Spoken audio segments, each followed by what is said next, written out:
तीरथ गए थे एक पल, संत मिले फल चार। सतगुरु मिले अनेक फल, कहे कबीर विचार। यानी कबीर दास जी कहते हैं, तीर्थ करने से एक फल मिलता है और संत महात्मा से 4 फल। यदि सतगुरु मिल जाएं तो सारे पदार्थ मिल जाते हैं और किसी वस्तु की चिंता नहीं रहती। सुमरण से मन लाइए, जैसे पानी बिन मीन। प्राण तजे बिन बिछड़े, संत कबीर कह दीन।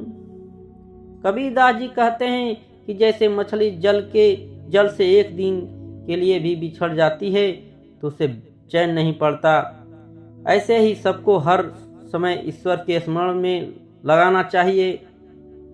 समझाए समझे नहीं, पर के साथ बिकाए। मैं खींचत हूँ आपके, तू चला जमपुर जाए। कबीर दास जी कहते हैं कि मैं तुम्हें अपनी ओर खींचता हूँ, पर तू दूसरे के हाथ बिका जा रहा है और यमलोक की ओर चला जा रहा है। मेरे इतने समझाने पर भी तू नहीं समझता है मनुष्य, तो एक दिन बहुत पछताओगे।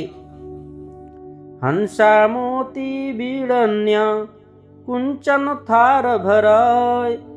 जो जन मार्ग न जाने, सो तिस कहाँ कराय।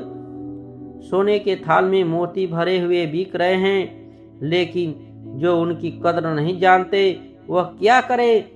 उन्हें तो हंस रूपी जौहरी ही पहचान कर ले सकता है। कहना था सो कह चले, अब कुछ कहा न जाए। एक रहा दूजा गया, दरिया लहर समाए। कबीर दास जी कहते हैं, मुझे जो कहना था वो मैंने कह दिया और अब कहा, अब जा रहा हूँ, मुझसे अब कुछ और कहा नहीं जाता। एक ईश्वर के अलावा सब नश्वर है और हम सब इस संसार को छोड़कर चले जाएंगे। लहरें कितनी भी ऊंची उठ जाए, वो वापस नदी में ही आकर उसमें समा जाएगी। ठीक उसी प्रकार हम सबको परमात्मा के पास वापस लौट जाना है। वस्तु है सागर नहीं, वस्तु सागर अनमोल। बिना कर्म का मानो, फिरे डावला डोल। ज्ञान रूपी अमूल्य वस्तु को आसानी से उपलब्ध है, परंतु उसको लेने वाला कोई नहीं है, क्योंकि ज्ञान रूपी रत्न बिना सत्कर्म और सेवा के नहीं मिलता।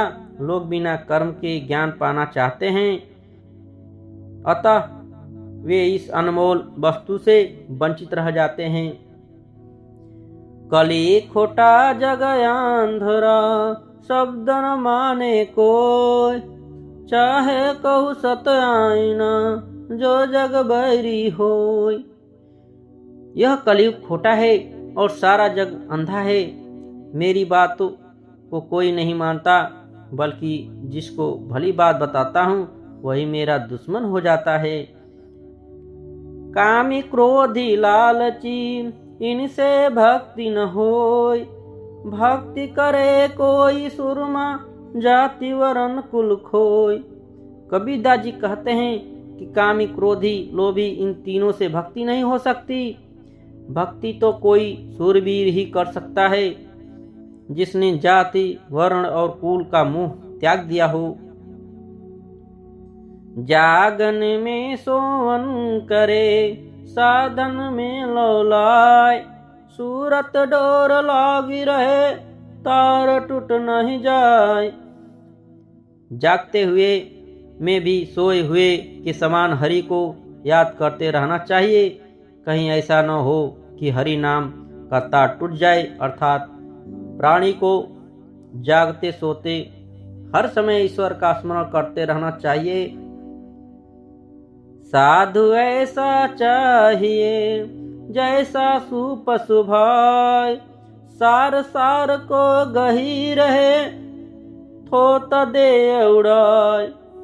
कबीर दास जी कहते हैं साधु को सूप के समान होना चाहिए। जिस प्रकार सूप अनाज के दानों को अपने पास रख लेता है और छिलकों के हवा में उड़ा देता है, उसी प्रकार साधु यानी ईश्वर की भक्ति करने वाला को सिर्फ ईश्वर का ध्यान रहना चाहिए।